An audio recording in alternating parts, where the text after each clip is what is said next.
demonstration project. It is the entrepreneurship coordinator for the college. Now, it's just 1 year. I can't promise you anything out there. I said, I'll take it.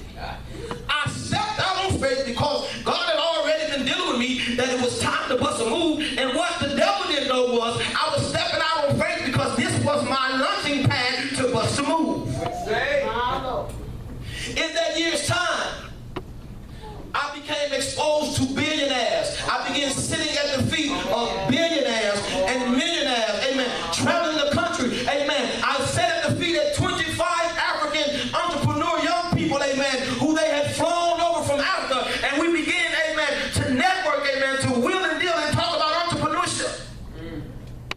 Twice in 1 year, amen, the Lord allowed us. He said, I know you're getting ready to bust a move, but you're not all the way prepared yet. Tell your neighbor you need a plan. And so the next thing I know, amen, they took us to this conference, and now we're in there with Steve Harvey. He's giving us this knowledge and this wisdom. Left there feeling motivated and excited. I said, God, I need one more opportunity with Steve Harvey. Didn't know how it was going to happen. 3 months later, I go to this other conference. He wasn't even scheduled to be there. Then an email pops up. Oh, we got to change. Steve Harvey's going to be here. And so God used this 1 year job that I accepted to learn everything that I needed to do. It boosted my faith. It boosted my confidence, because even though I was getting ready to make a move, my confidence and my faith had to be a little higher, because how many know when you step out on faith and you don't know where it's coming from, if you're not walking by faith, you're going to drown. And so that was my story. Have I not had times of burdens? Yes. The last probably 5 months, back-to-back stuff. We're dealing with grants, dealing with government. And it seems like they just start coming with all type of crazy stuff that they ain't never came up with. Yes, sir. Yes, sir. You must expect things to pop up. Let me finish this. And so here they are. Watch this. The Bible says they passed through. Look at verse 6. They passed through. They passed through the land unto the place of Sikkim, unto the plain of Morah. Now, one thing that you must understand about plains, it is a place of flat land and there's not a lot of trees. It's a place of nothing. It's land, no trees. You don't really see a lot of, amen, life. But the Bible said that he passed from that plain and he went to Morah. Watch this. Morah in the Hebrew stands for a place of sprinkling rain. A place of refreshing. In other words, he temporarily passed through the place of burden, Sikkim, on his way to the place of refreshing. Could it be, my brothers and sisters, those of you who are busting a move that you're going through right now because God is trying to get you to the next step, which is the place of refreshing? He want to know if you're going to go through this burden. He want to know if you're going to go through this trial so he can get you to the next door, which is your place of refreshing. 10 minutes and I'm done. So now they're moving. Walking through the scriptures with me. Now they're moving. The Bible says in verse 7, verse 6, they passed through, and the Canaanites were then in the land. Verse 7, and the Lord appeared unto Abram. Now he has a revelation. He sees God.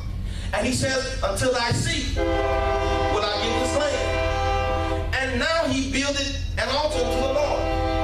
So now he builds an altar in the place of refreshing. Ask your neighbor, where have you built your last altar?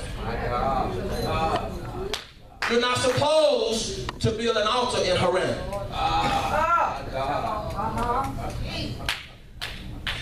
Yeah. No. Yeah. Come on. You're not supposed to build your altar in Sikkim, the place of burdens, because that's a temporary place. When you're busting a move and getting ready to do something great, you want to build an altar on a place, amen, where when something dies, something can live.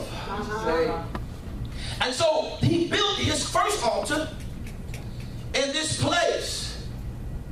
And the Bible said, verse 8, and he left there and he went to another place.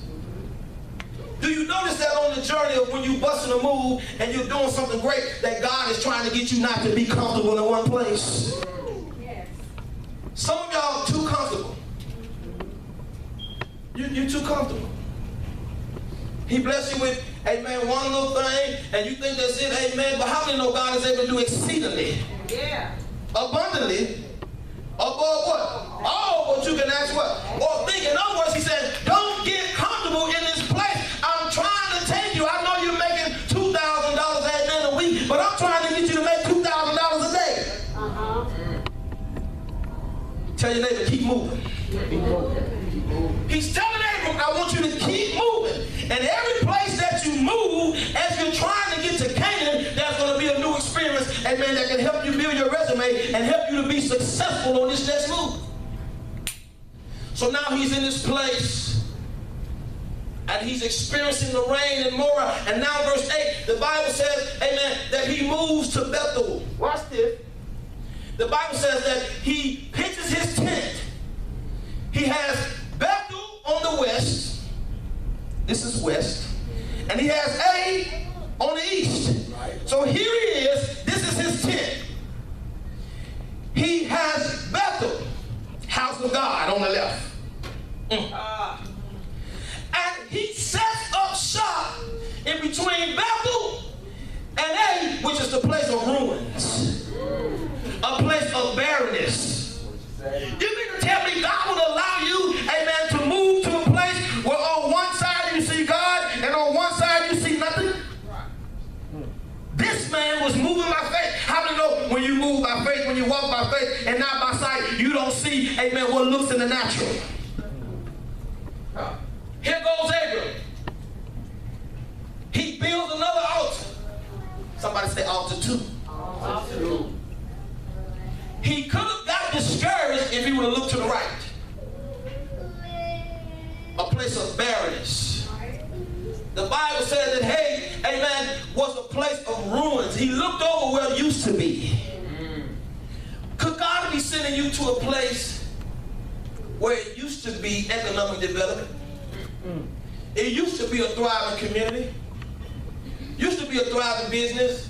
And he'd make you put your new business right in the middle of the hood. Y'all don't like me now. I'm finna.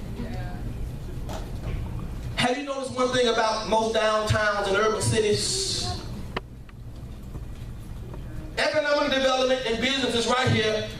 3 miles away, the crackheads. Y'all don't like me, the drug dealers. Just go to Memphis. Go to LA, go to Chicago. Yep. But a smart business person, they set up. They're looking at the value of what could be versus what is. Do you remember how Memphis, they transformed downtown? Yeah. And began building all those houses because somebody came and pitched the tent and they saw they had vision. And so this is what Abram did. He pitched this tent. Now he builds another altar. He said, that's a good place to worship. Tell your neighbor, it's a good place to worship in between the good and the bad. Yeah. He has good on the left and he has good on the right. He said, you know what? That's a good place to worship.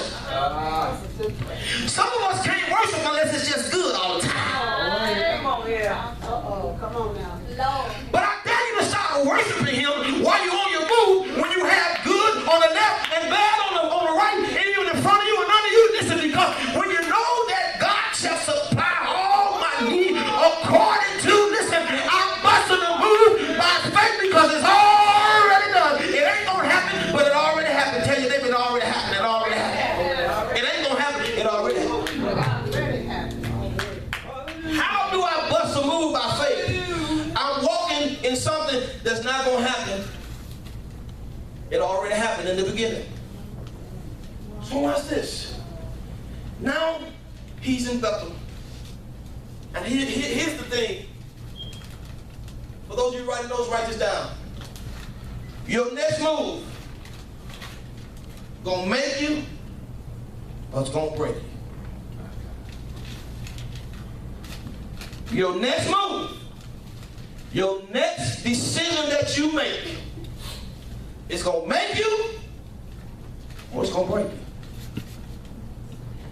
Here's Abram. He's doing well now. He done bust a move, Dyson. But Brian, he feeling good. He on his way.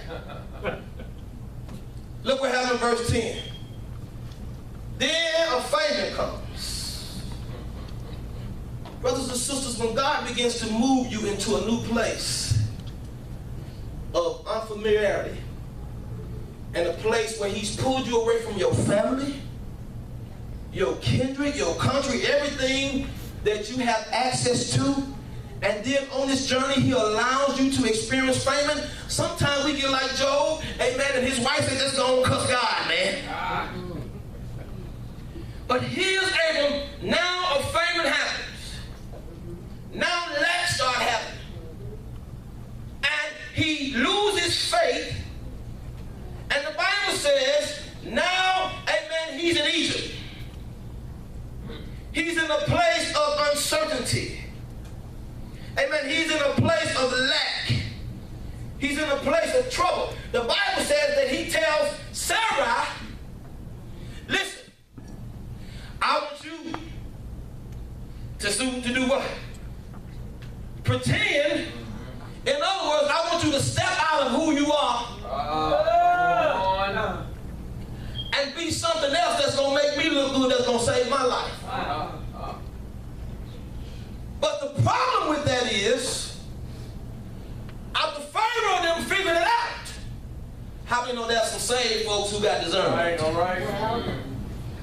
And when you're making your moves in this season, be careful of what choice you make, because it does not only affect you. All right. Abram has Sarah now this lie. He's lying. He's being deceptive. He's walking by faith at first, but then he's lying. Anybody ever struggle? Sometimes you anointed, you worship, amen, but the devil comes, you get in the jam, and you get in your flesh. And so now he's in Egypt, a place of worldliness, a place of carnality, a place of not trusting God, a place of trouble. And he quit walking by faith and started walking by sight. Tells his wife, you're going to be my sister, because if they see you, they're going to save me. Pharaoh figures it out. He lets Abram go, but he turns his wife over to be with the other ladies of Pharaoh. In other words, one wrong move in this season, it ain't going to just cost you, your family, your husband, your wife, your grandbabies. God has told some of us to move into another spiritual realm, seek God like never before, pray like never before, fast like never before. But we got these idiosyncrasies and we got these fleshly and carnality ways, and we don't want to do it. But soon as something happens to your family, then you cry out to God saying, what happened? You know what happened. That one wrong move, when you decide to say, screw safe for them, I'm tired of them anyway, I ain't going to church for the next 3 weeks. Keep that same spirit. Ain't told me nothing. I'm just saying. One wrong move. You teach. One wrong move. I'm telling you. This ain't shout message. When you are making a major move, I'm telling you, and you stepping out on faith, sometimes your vision is bigger than your money. Yes. Come on. Yes. Come on. Sometimes your vision is bigger than your educational level.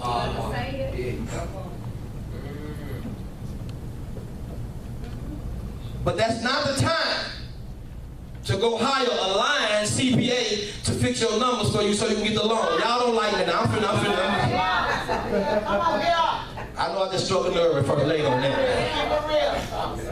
That's not the time. Get somebody to cook your books and then go to the bank and say, hey, we've been doing 100,000. No, you lying. Then when they figure it out, they can shut you down. And not only does it hurt you, it hurts your vision. And so now you in this place of Egypt. See, when we have an Egypt concept, Egypt consciousness, we start lying and trying to maneuver with the devil. How many of y'all ready to bust a move? Yes. Let me close this. Pharaoh, watch this. One thing about stepping out on faith and making a move, this is something that my father taught us. He said, I'd rather you miss God for trying to hear him and obey him Yes. than never make a move by never hearing his voice. I'm going to say it again. I'm not telling you to go miss God on purpose. But all of us have missed God before. Super saved people. He said, I'd rather you miss God for trying to hear him than never responding to his voice and doing nothing in the supernatural. So everyone misses God. There you go, soft music, I'm about done. Everyone misses God. But one thing I like about God, when you bust on the move, he's not concerned with your perfectness. He's concerned with your faithfulness. Come on here. Just want to encourage somebody. Yeah, you made a wrong choice, and it cost you. It cost you. Yeah, you got slack concerning the things of God, and now your husband, your wife, your children is full of hell times 79. Yeah, you're an intercessor. Yeah, but you done got mad at the church, and I'm not praying no more.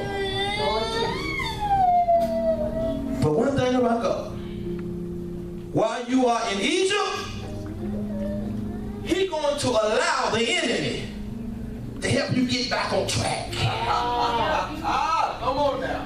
In other words, Pharaoh said, Abram, you two anointed to be here. Get out.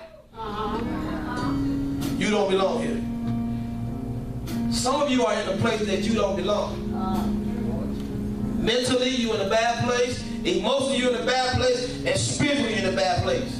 And God's going to use somebody that you don't think saved. They might not even be saved. But they see what's on you and what's in you, and they're going to say, you're supposed to do better. Get out of this dry place. Get out of this place of delay. Everybody stand to your feet.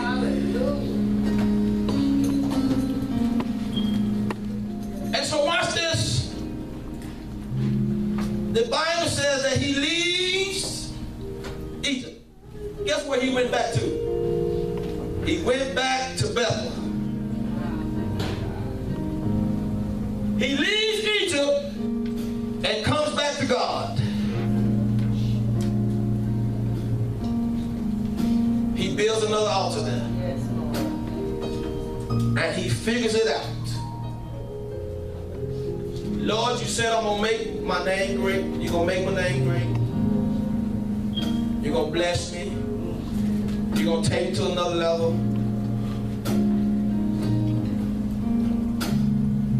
I'm ready now. I'm coming back to you.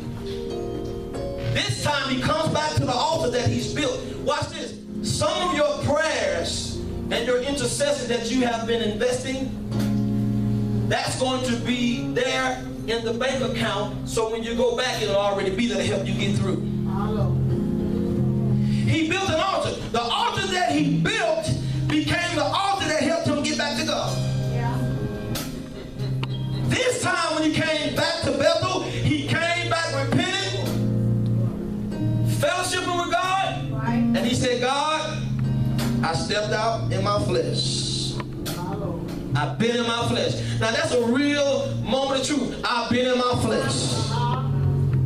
I've been carnal. I've been walking by sight. But it's time for you to close your eyes and open up your faith. Tell your neighbor, close your eyes and open up your faith. If you're going to bust a move, you got to walk by faith. Last thing. There was one other thing that was in his way. One thing. It was Lot. The reason Lot was in his way from receiving a promise because he took Lot with him, and Lot probably really shouldn't have been with him. Some of you are taking people on your team that don't deserve to be on your